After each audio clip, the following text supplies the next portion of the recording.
Ya, perjuangan GG Timnas Indonesia menghadapi Jepang. Kompak dengan Irak dan Vietnam, media Jepang mengakui lemparan Pratama Arhan memang senjata mematikan Timnas Indonesia. Ya, Jepang langsung mendapatkan penalti ketika pertandingan masih menit-menit awal.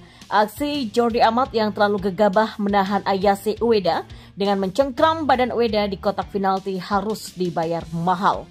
Wasit Khamis Mohamed Al-Mari tidak langsung menuju titik putih usai insiden tersebut. Namun setelah berdiskusi dengan wasit VAR dan melakukan pantauan lewat monitor VAR, Al-Mari lalu menunjuk titik putih. Ya, Ueda maju sebagai eksekutor penalti yang melepaskan tembakan ke arah kanan. Hernando Ari bergerak tepat tetapi tidak bisa menjangkau bola yang melaju cepat. Jepang pun akhirnya unggul 1-0 di menit ke-6. Setelah mencetak gol, Jepang terlihat lebih rileks dan terus melancarkan tekanan kepada pertahanan Timnas Indonesia. Namun, lini pertahanan Timnas Indonesia terbilang cukup rapat untuk membendung serangan-serangan Jepang. Sebaliknya, Timnas Indonesia kesulitan untuk membangun serangan. Skuad Garuda kesulitan menguasai bola. Hal itu otomatis membuat Timnas Indonesia tak bisa menciptakan banyak serangan yang berbahaya. Ya, hingga pertandingan masuki menit ke-25, Timnas Indonesia masih kesusahan memberikan ancaman ke gawang Zion Suzuki. Skuad Garuda sempat beberapa kali punya momen untuk melakukan serangan cepat, namun kesalahan umpan membuat serangan Indonesia mentah dengan cepat. Marcelino lalu mengambil sepak pojok dan langsung mengerahkan ke gawang, namun bola masih menyamping di sisi kanan gawang. Di menit ke-35, Jepang nyaris menggandakan keunggulan, namun tembakan Keito Nakamura hanya membentur tiang gawang. Pada 10 menit akhir, Timnas Indonesia lebih mulai rutin menyerang, namun masih belum ada ancaman yang berarti yang bisa dihasilkan oleh Rafael Struijk dan kawan-kawan. Ya, lemparan jauh bek kiri Timnas Indonesia Pratama Arhan juga mendapatkan sorotan khusus dari media Jepang.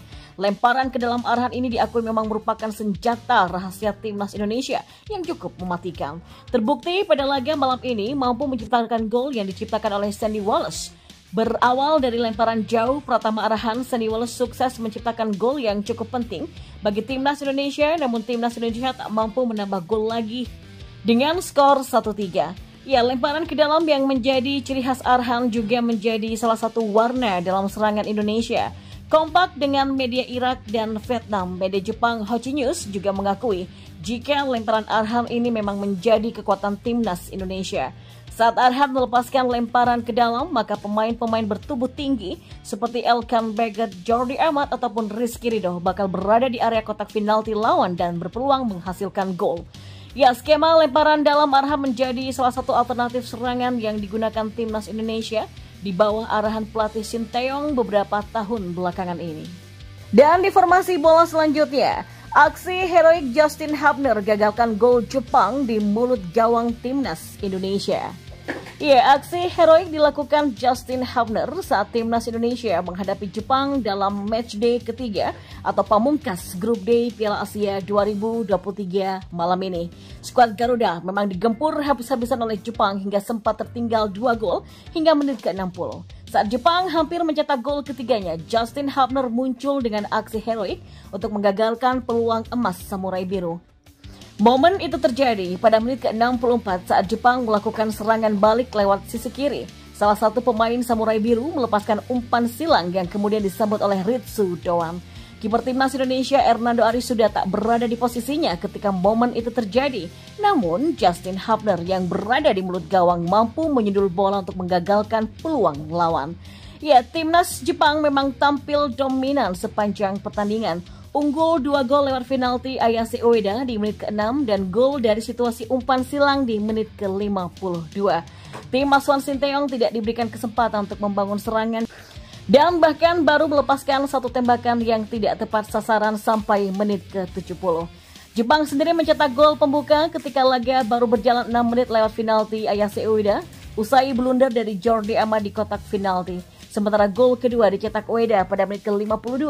Dia mencetak gol usai memanfaatkan umpan silang ke gawang Indonesia yang sudah tidak terkawal. Iya, pertandingan ini sangat penting bagi kedua tim di mana Jepang membutuhkan setidaknya hasil yang imbang untuk lolos ke babak 16 besar. Sementara Timnas Indonesia harus menang untuk memastikan peluang lolos tanpa bergantung pada hasil tim lain. Andai skuad Garuda pada akhirnya imbang atau bahkan kalah, maka Asnawi, Mangku Alam, dan kawan-kawan harus mengandalkan keberuntungan. Mereka harus berharap hasil tim lain, terutama salah satu dari laga grup A antara Bahrain versus Yordania dan grup F antara Oman versus Kyrgyzstan tidak melahirkan pemenang satupun. Ya, Jepang versus Indonesia. Minamino bikin Egy cedera. Ya, pemain timnas Indonesia Egy Maulana Fikri mengalami cedera setelah dilanggar bintang Jepang Takumi Minamino pada pertengahan babak kedua laga pamungkas Grup D Piala Asia 2023. Momen ini terjadi saat bola berada di area permainan Indonesia pada menit ke-70. Egy yang tengah berupaya menggiring bola dilanggar Minamino yang baru masuk ke lapangan. Dalam tayangan ulang, terlihat kaki kanan Egy yang coba lepas dari kawalan diinjak oleh Minamino. Pemain Dewa United ini pun terkapar dan harus mendapatkan perawatan dari tim medis. Setelah mendapatkan perawatan, tim medis timnas Indonesia memberikan sinyal untuk melakukan pergantian pemain. Posisi Egy lantas digantikan oleh Elkan Baggett yang masuk ke lapangan tetapi bermain sebagai striker. 2 menit sebelumnya, kapten tim Jepang Wataru Endo juga mendapatkan kartu kuning dari wasit. Ini setelah Endo terlihat mencakar wajah Witan Sulaiman ketika duel perebutan bola di lini tengah. Ya, timnas Indonesia saat ini masih tertinggal 0-2 dari Jepang. 2 gol yang membuat Samurai Biru unggul dicetak oleh penyerang yang bermain di Feyenoord yaitu Ayase Ueda. Ueda mencetak gol pertamanya lewat titik penalti pada menit ke-6. Ia lantas menambah perbendaharaan golnya pada menit ke-52. Ya, pertandingan ini sangat penting bagi kedua tim di mana Jepang membutuhkan setidaknya hasil yang imbang untuk lolos ke babak 16 besar. Sementara timnas Indonesia harus menang untuk memastikan peluang lolos tanpa bergantung pada hasil tim lain. Andai skuad Garuda pada akhirnya imbang atau bahkan kalah, maka Asnawi, Mangku Alam, dan kawan-kawan harus mengandalkan keberuntungan. Mereka harus berharap hasil tim lain, terutama salah satu dari laga grup A antara Bahrain versus Yordania dan grup F antara Oman versus Kyrgyzstan tidak melahirkan pemenang satupun.